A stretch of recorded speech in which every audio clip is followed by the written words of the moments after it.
The Restoration period, 1660 to 1700. After the Restoration in 1660, when Charles II came to the throne, there was a complete repudiation of the Puritan ideals and way of living. In English literature, the period from 1660 to 1700 is called the period of Restoration, because monarchy was restored in England, and Charles II, the son of Charles I who had been defeated and beheaded, came back to England from his exile in France and became the king.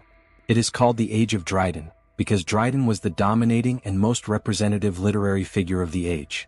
As the Puritans who were previously controlling the country, and were supervising her literary and moral and social standards, were finally defeated, a reaction was launched against whatever they held sacred.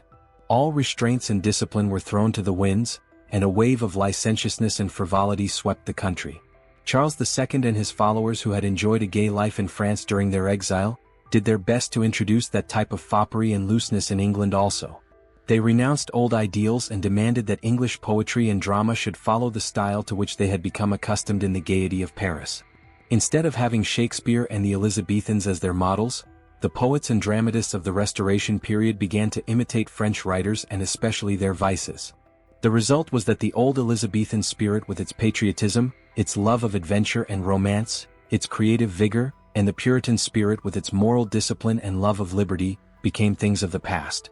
For a time in poetry, drama, and prose nothing was produced which could compare satisfactorily with the great achievements of the Elizabethans, of Milton, and even of minor writers of the Puritan age.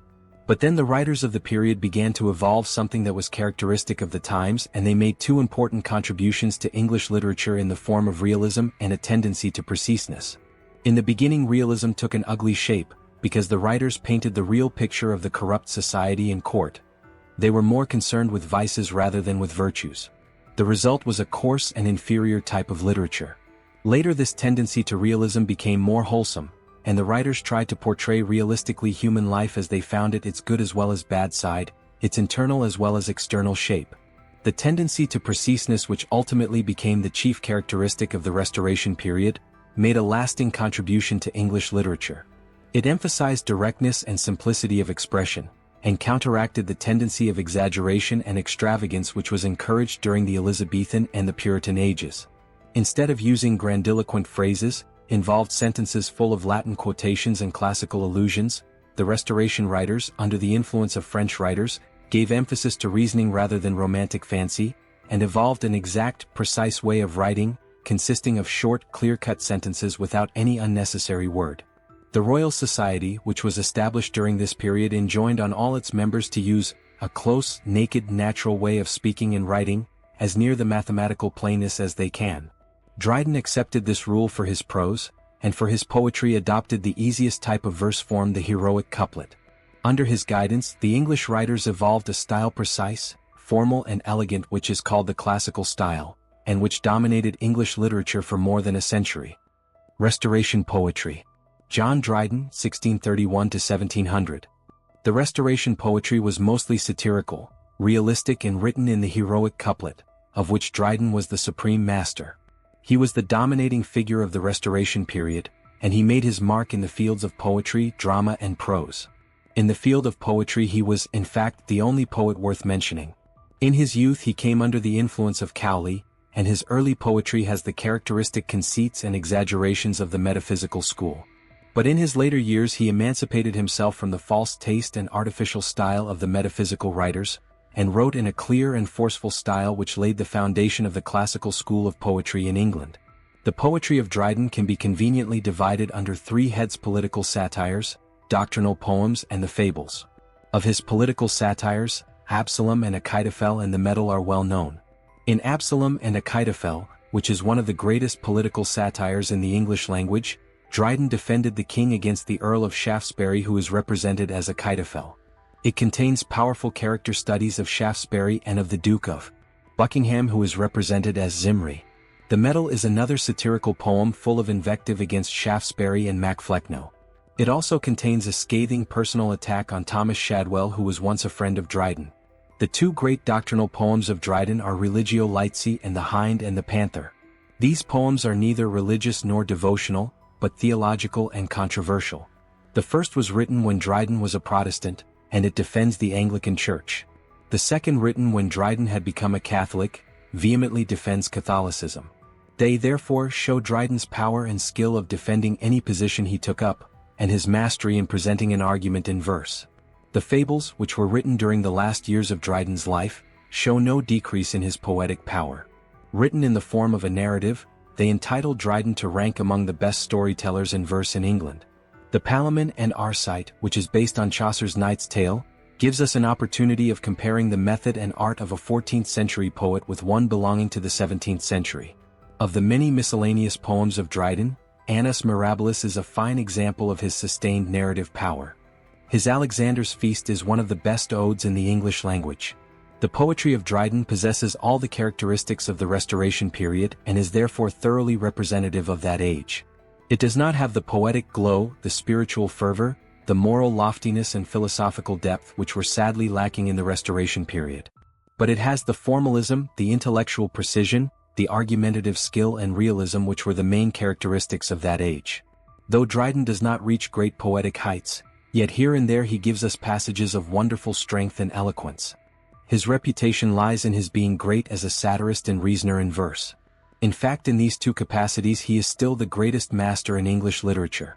Dryden's greatest contribution to English poetry was his skillful use of the heroic couplet, which became the accepted measure of serious English poetry for many years.